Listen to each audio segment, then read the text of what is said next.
there. This is Ginny.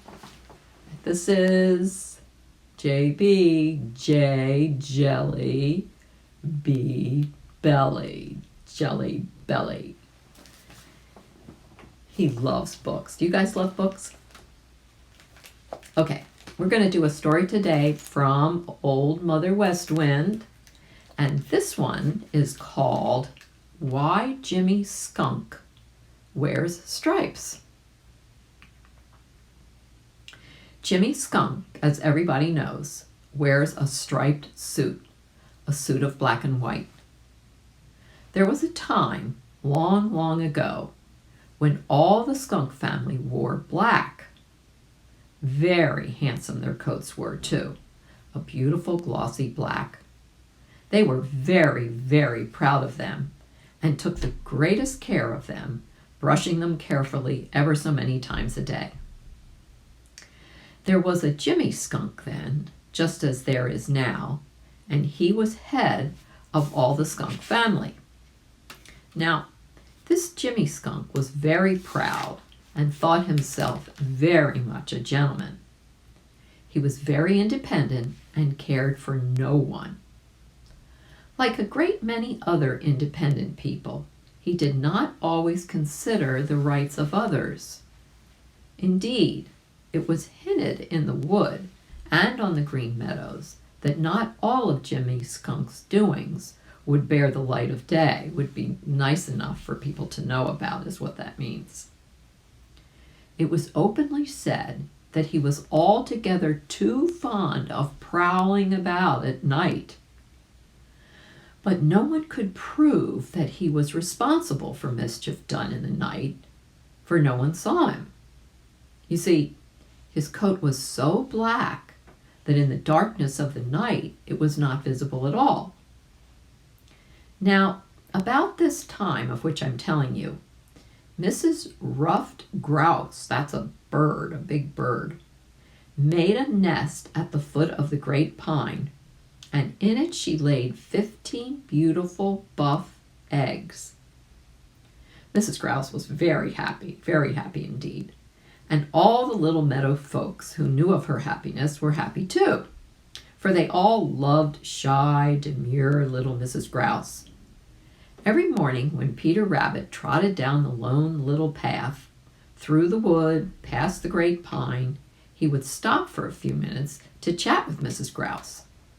Happy Jack Squirrel would bring her the news every afternoon. The merry little breezes of Old Mother West Wind would run up a dozen times a day to see how she was getting along. One morning, Peter Rabbit, coming down the lone little path for his usual morning call, found a terrible state of affairs. Poor little Mrs. Grouse was heartbroken. All about the foot of the great pine lay the empty shells of her beautiful eggs. They had been broken and scattered this way and that. "How did that happen?" asked Peter Rabbit. "I don't know," sobbed poor little Mrs. Grouse. "In the night, when I was fast asleep, something pounced upon me. I managed to get away and fly up in the top of the great pine.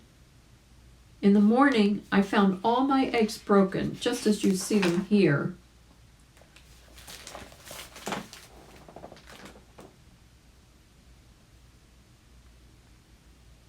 Oh man, this is sad. Peter Rabbit looked the ground over very carefully. He hunted around behind the great pine. He looked under the bushes. He studied the ground with a very wise air. Then he hopped off down the lone little path to the green meadows. He stopped at the house of Johnny Chuck. "What makes your eyes so big and round?" asked Johnny Chuck. Peter Rabbit came very close so as to whisper in Johnny Chuck's ear and told him all that he had seen. Together they went to Jimmy Skunk's house. Jimmy Skunk was in bed. He was very sleepy and very cross when he came to the door. Peter Rabbit told him what he had seen. too bad, said Jimmy Skunk and yawned sleepily. Won't you join us in trying to find out who did it? Asked Johnny Chuck. Jimmy Skunk said he would be delighted to come, but he had some other business that morning and he would join them in the afternoon. Peter Rabbit and Johnny Chuck went on. Pretty soon they met the Merry Little Breezes and told them the dreadful story. What shall we do? Asked Johnny Chuck. We'll hurry over and tell old Dame Nature, cried the Merry Little Breezes, and ask her what to do. So away flew the Merry Little Breezes to old Dame Nature, like Mrs. Nature, and told her all the dreadful news. Old Dame Nature listened very attentively. Then she sent the Merry Little Breezes to all the little meadow folks to tell everyone to be at the Great Pine that afternoon. Now, whatever old Dame Nature commanded, all the little meadow folks were obliged to do. They did not dare disobey her. Promptly at 4 o'clock that afternoon, all the little meadow folks were gathered around the foot of the Great Pine. Broken-hearted little Mrs. Ruffed Grouse sat beside her empty nest with all the broken shells about her. Reddy Fox, Peter Rabbit, Johnny Chuck, Billy Mink, Little Joe Otter, Jerry Muskrat, Hooty the Owl, Bobby Coon, Sammy Jay, Blacky the Crow, Grandfather Frog, Mr. Toad, Spotty the Turtle, the Merry Little Breezes, all were there. Everybody was there. Last of all came Jimmy Skunk. Very handsome he looked in his shining black coat, and very sorry he appeared that such a dreadful thing should have happened. He told Mrs. Grouse how badly he felt, and he loudly demanded that the culprit should be found out and severely punished. Old Dame Nature has the most smiling face in the world, but this time it was very, very grave indeed, very serious. First, she asked little Mrs. Grouse to tell her story all over again, that all might hear. Then, each in turn was asked to tell where he had been the night before. Johnny Chuck, Happy Jack Squirrel, Striped Chipmunk, Sammy Jay, and Blacky the Crow had gone to bed when Mr. Sun went down behind the Purple Hills. Jerry Muskrat, Billy Mink, Little Joe Otter, Grandfather Frog, and Spotty the Turtle had not left the Smiling Pool. Bobby Coon had been down in Farmer Brown's cornfield.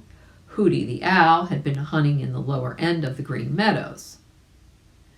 Peter Rabbit had been down in the berry patch, of course.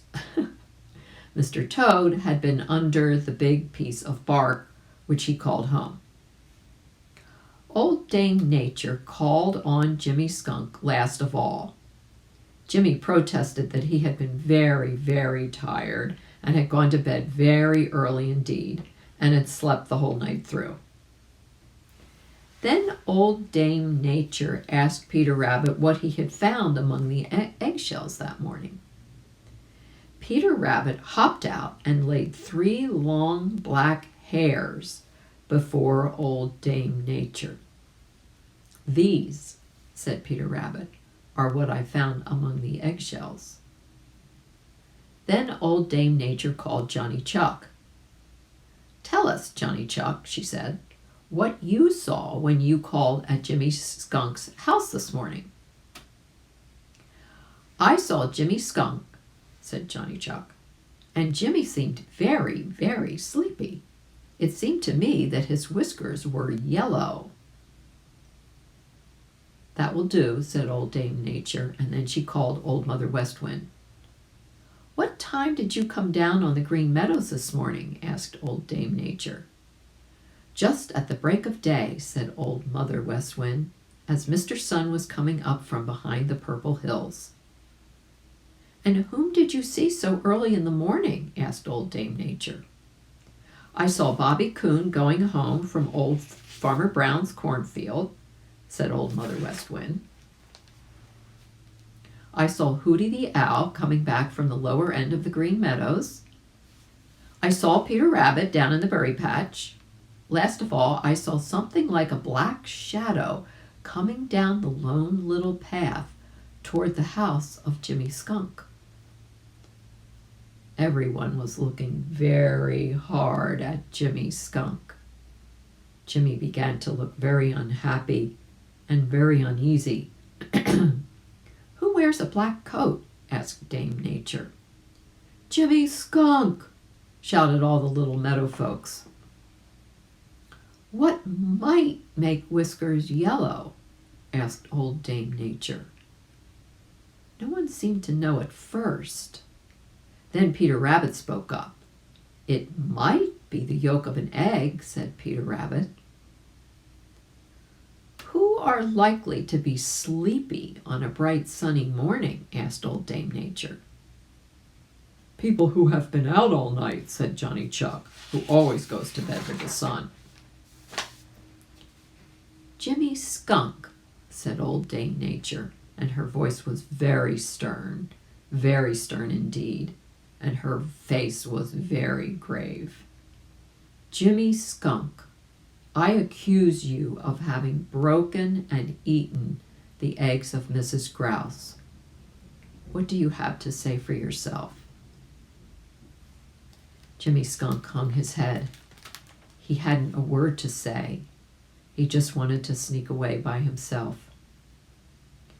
Jimmy Skunk, said Old Dame Nature, because your handsome black coat, of which you are so proud, has made it possible for you to move about in the night without being seen, and because we can no longer trust you upon your honor, henceforth you and your descendants, the children that come after you, shall wear a striped coat, which is the sign that you cannot be trusted. Your coat hereafter shall be black and white, so that when you move about in the night, you will always be visible. And that is why, to this day, Jimmy Skunk wears a striped suit of black and white. Good to know. Okay, see ya.